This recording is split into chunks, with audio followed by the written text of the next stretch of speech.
Alright, this is the second video on starter types. The first one was the defensive side. The idea, for instance, was to make a move like in 8 here, and if they, capture from one side, you have a recapture from the other side that builds these, this defensive duo, right?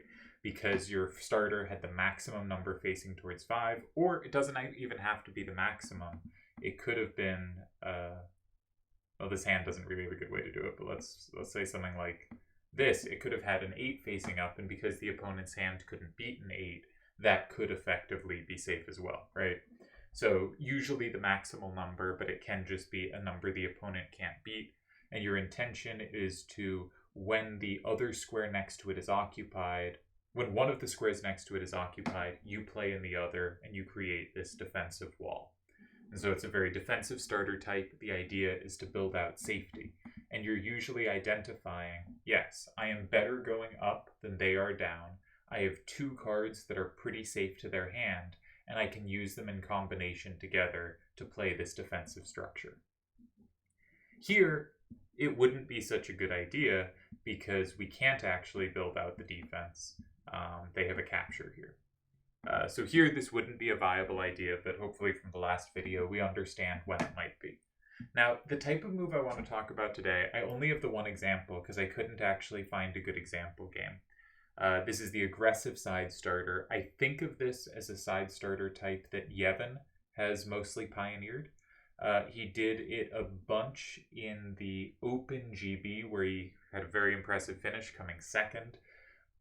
But I couldn't actually find a great game where he used it. He was more successful with his center starters in that tournament. So in general, I have low familiarity with the starter type. It's not one I particularly employ ever, and therefore we're mostly going to be kind of theory crafting here.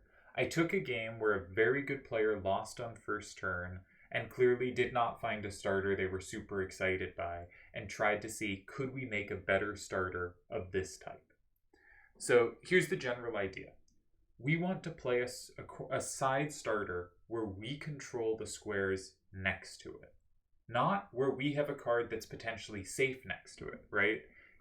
If we go here, we're trying to build safety next to it, right? We're just pretend they can't take 8s going down. We're trying to build this defensive stuff. We're creating these 2 half-safe squares in 7 and 9, and we're saying when you use one of them, I can use the other, right? We create these 2 half safeties, and we intend to take advantage of this. This is also following the principle of 2 weaknesses, right? Especially if we're on first turn. If we play a card and it has weaknesses, we'd rather it be an even number, usually specifically 2, so that if they capture it, we have the recapture, right? And that could mean it's a high number, right? A move like this follows the principle of 2 weaknesses because if they capture it, we do have the recapture on the strong side, right? There are 2 potential sides that can be attacked, and you have recaptures both ways. Well, if, say we started here, and the opponent went here, this would not follow the principle of 2 weaknesses. Their card is only 1 out-facing side. If it was safe, that would be great. But if it is a weakness, right, this is the principle of weaknesses, and it can be captured, you won't have a recapture. So the idea is, if there's 1 out-facing side, you usually want it to be safe. If there's 0 out-facing sides, that's inherently safe. But if there's 2 out-facing sides, you often want both to be weak, right? Or at least, if one is weak to the opponent, you want to make sure the other one is weak to you. But in general, there's this sort of concept of 2 weaknesses. And this starter type, the defensive side, by having the max number facing 5, tries to cut off that as a weakness to make sure it has these 2 weaknesses and creates these 2 potential safeties next to it.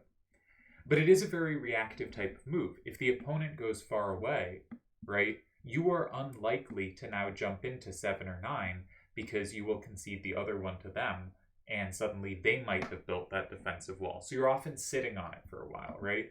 You play your starter, but if they play far away, you're going to play far away too some of the time. Some of the time you have to go near it, and that's usually when the plan is going wrong. And the Midas game I showed in the last video was an instance of that plan going wrong.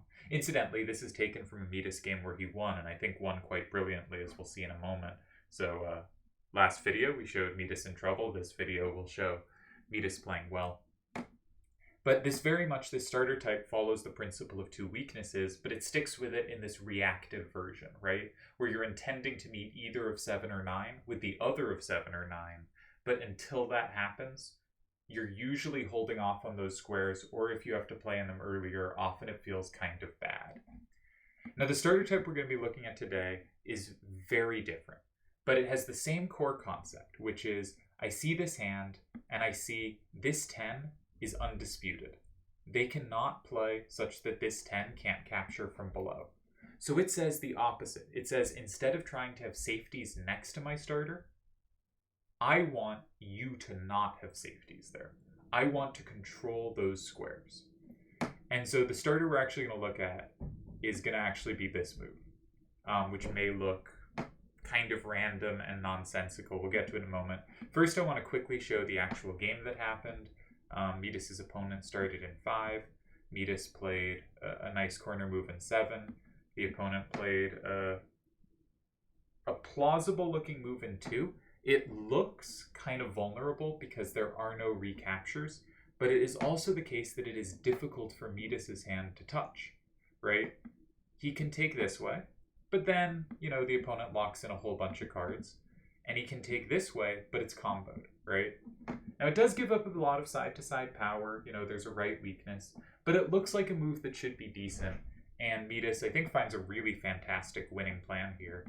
He plays here, which is just winning, actually. It basically forces the combo back, but then he just has safety in 9.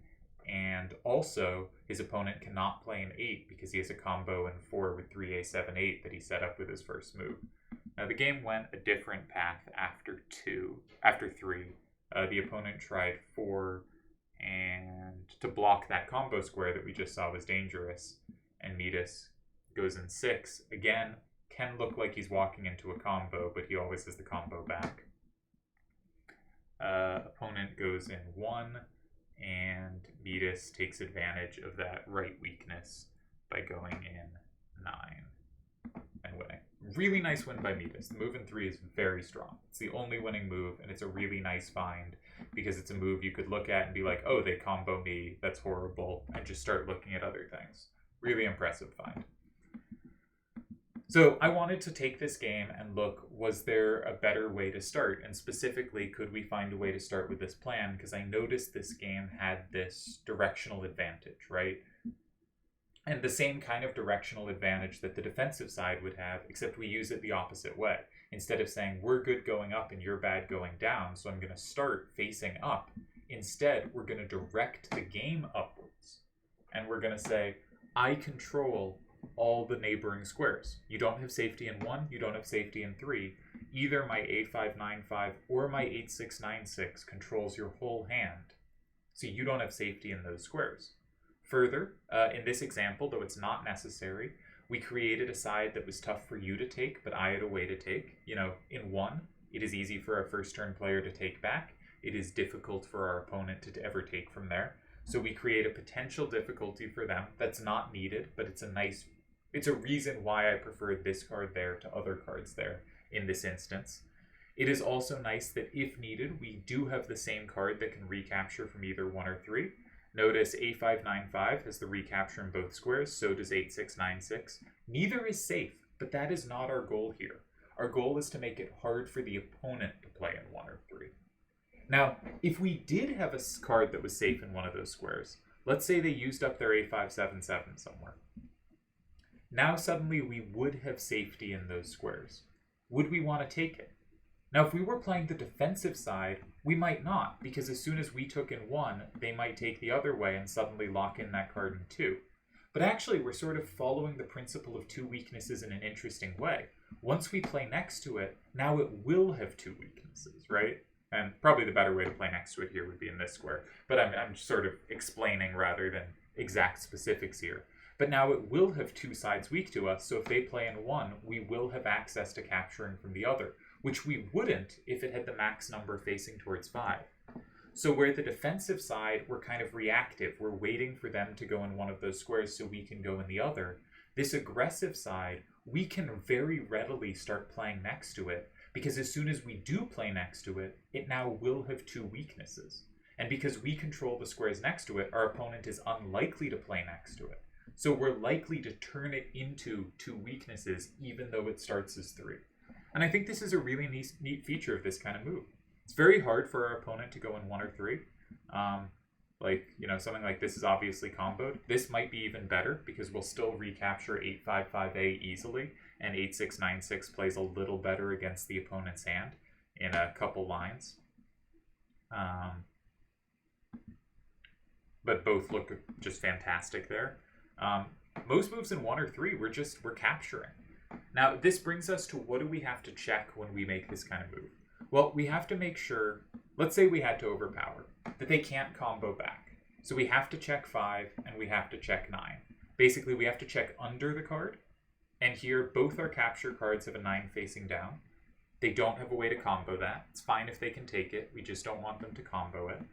And a 5 facing towards 5 or a 6 facing towards 5, neither way does our opponent have the combo. And that is also not true here, but it is true with this card. So we'd have to check that. Do our capture cards, given what we want to play in 2, do our capture cards give them combos in 5? And is there a combo from the kind of underside of the card? That's the thing we have to check. More advanced, you could also check, like, do they have a big setup in 8, right? Here, now 9-5-5-9 has a setup for 5. Maybe that's a significant threat. Usually this isn't too much to worry about, and here we locked in the card anyway, so it wouldn't be an issue. But that can be a more advanced thing to check for to scare you off such a move. One other thing I really like about this move type is as long as we have capture cards, we're kind of free to get rid of whatever card we think is worst in our hand in 2. Now, I think this card's a little worse just because it's really hard for our hand to recapture it from 1. Our hand is bad. Like, our hand has a significant right weakness, has too many 5s to the right. I'm not saying the red hand is a good hand. I think this is a poor hand. Our opponent's hand, not great either, so it might be somewhat balanced. But that's why I ended up on this move rather than 8-5-8-7, is just because it creates a difficulty for them and is actually easier for us to take back. It's a difficulty for them and a strength for us. 6-9-5-9 gives a third way to recapture from 1 if needed. So our sort of idea is we're just controlling the space next to it. One cue you might look for in looking for moves of this type is if you have something like a 7-4-4-4, right? That's going to mean they cannot, on level 4, they cannot possibly play in 1 or 3 safely going down, so a starter in 2 might really appeal if you have 7-4-4-4 in your hand. I might have said too many 4s. Another card that would be a good a reason to do so is a 6-8-6, right? A 6-8-6 on level 6 or 7 is going to guarantee that they can't play safely in the squares in the direction it faces. But also just checking for directional weaknesses can tell you, right? If you have a 9 facing up and the highest they have facing down is a 7, maybe just go in 2, right? And take advantage of that your up controls their downs. Gotta check for if you're setting them up in 5 down the road. Gotta check if they can combo your card from below. If you have a 10 facing down and they only have 8s facing up, maybe it's time to start an 8, right? That's sort of the core cue to start looking at these moves, is there is a directional weakness to exploit. All right, what else did I want to say here? Oh, one thing I like about this is also you're kind of free to chuck the worst card as a starter. There was a Yevon game I wanted to use as an example, but his second move wasn't so good, so I decided not to. But he had basically these 3 horrible, like, he had 3-7-4-8, he had 3-7-5-8, and he had like 2-6-4-8 in his hand. Just all cards doing the same thing and not very well. And he chucked one of them an 8. And then he got rid of another the next turn. And that was a mistake given a specific response. But in general, it let him get one of these horribly redundant cards out of his hand while doing something useful. And I think that's a nice trait. And if we were going to start an 8, we'd probably, doing the defensive side, pretend their hand was different again so they wouldn't have captures. We'd probably be doing it with this card with 8-5-5-A as the recapture. We're kind of locked into those cards. For this kind of starter, we could kind of look through our hand and think, which might have the most effect? Which do I want out of my hand? And have a little more of a free hand to use whichever card we deem weakest. So, okay, we know 2 things. We know we control the squares next to it, we've checked for combos, and potentially we might have a threat to play next to our card, because once we do, because it is weak to 5, we will create the principle of two weaknesses. So we can play with more initiative than we would playing the defensive version, right? We're preparing to immediately go there rather than just only going next to it in response. So I wanted to put a sample game in. This was all just made by me thinking what's a plausible move and what's an interesting variation. I think it's pretty clear 1 and 3 is just very dangerous for them to go in with any card in their hand. There's probably a move in one of those squares that ties, but I think it would be, it's a major concession. We're going to be the first to lock in a card. We're going to have directed the game upward, and it's going to be hard for them to have safety with their cards facing down. We'll have a huge initiative there. So I thought a very logical move was here. I thought this was a very logical move, and it is almost losing by force, which is pretty great, right? It takes advantage of our right weakness. It is safe to our hand. We don't have great setups against it. We could do something like this, and this probably gets us a tie. It sets up in 6, but it doesn't set up in 8, right? I don't think we have a way to double set up against it. No, we don't. So it is a card we can make a single threat against, but not 2 threats against, right? Actually, this looks pretty dangerous, right? Now we have 3 ties here. Just got to go in 3. Okay, sometimes you just got to go in 3 and it works. We're likely to sweep them up, down at the end, which we recognize. Oh yeah, one more benefit of this type of move. It makes the game up, down, or it makes the game side to side. And again, if that favors you, if your hand is better than theirs up, down, this can be a really good way to start. And here it definitely is. So here, we're ready to play in 1 or 3. And going there immediately almost ends the game on the spot. I think 8-5, 8-7, and 3 is the best move, and this is just very difficult to meet. They can't take us immediately because we combo back, and this is actually just winning.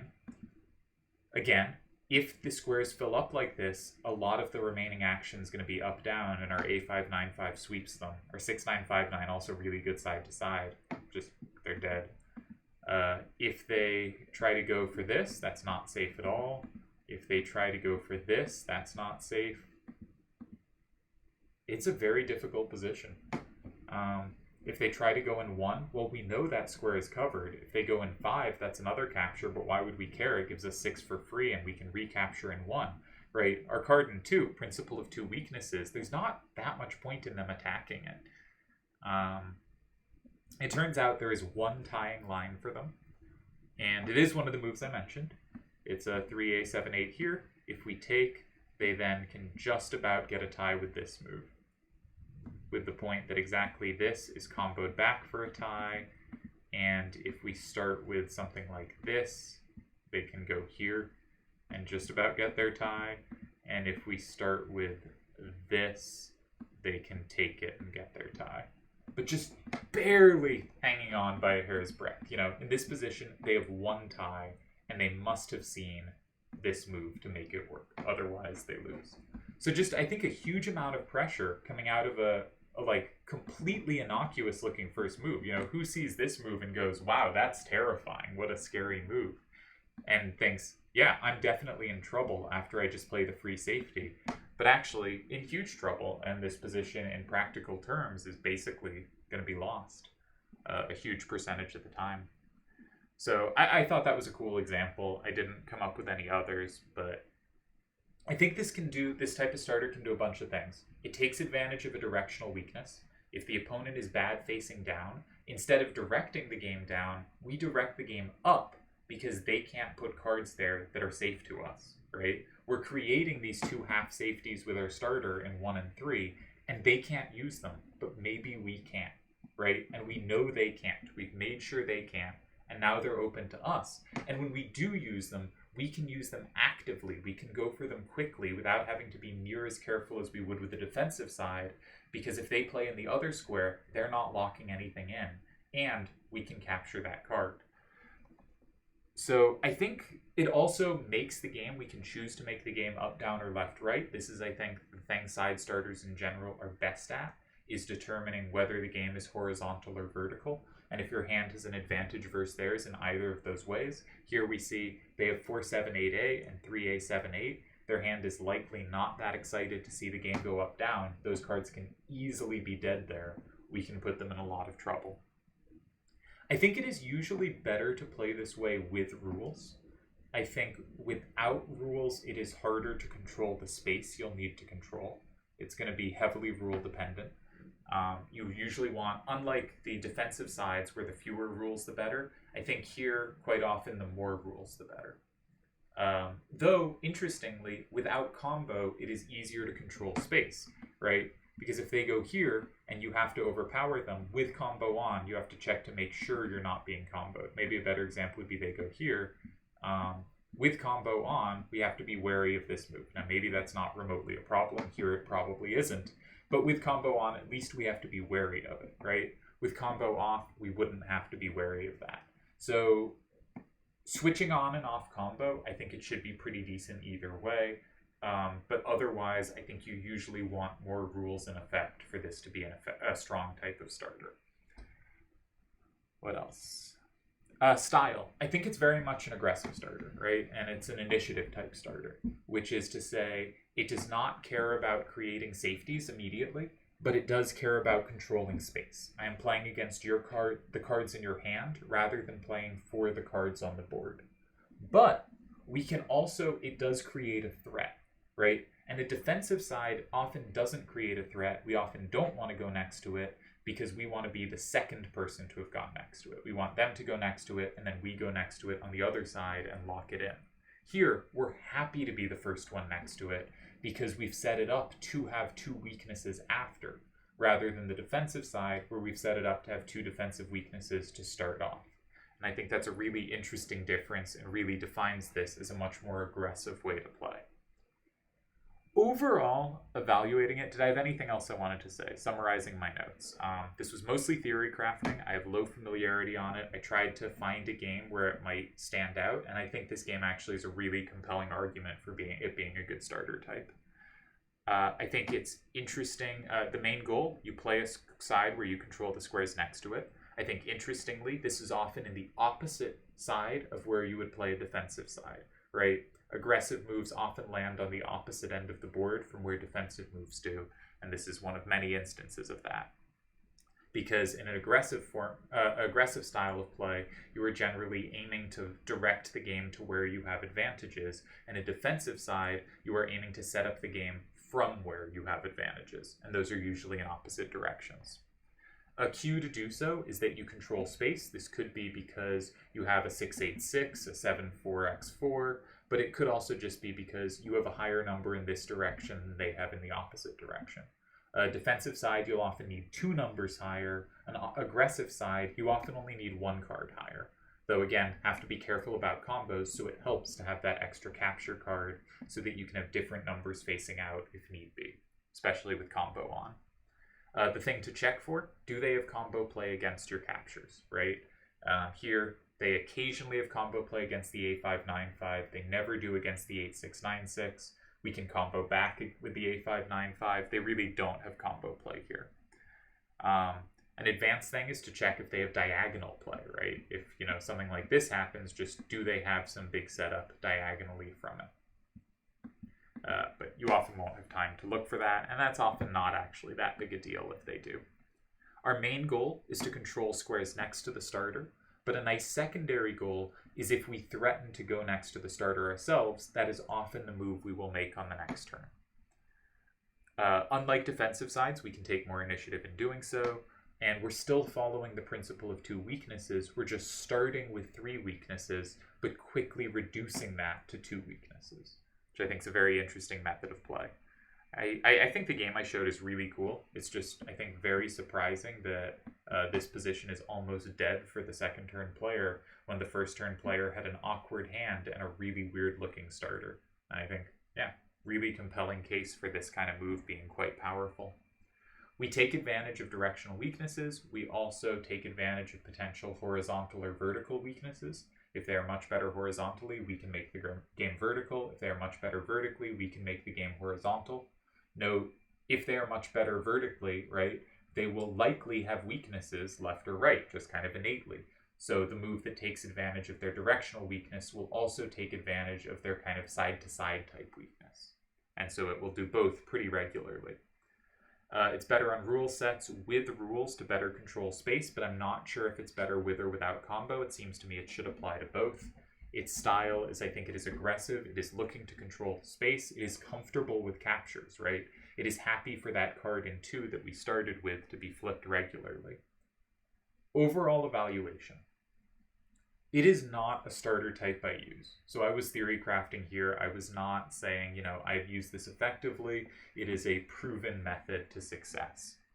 I think the theoretical strengths seem pretty obviously to be there. Like I can hopefully clearly come up with strategic underpinnings to why this move would make sense or be good.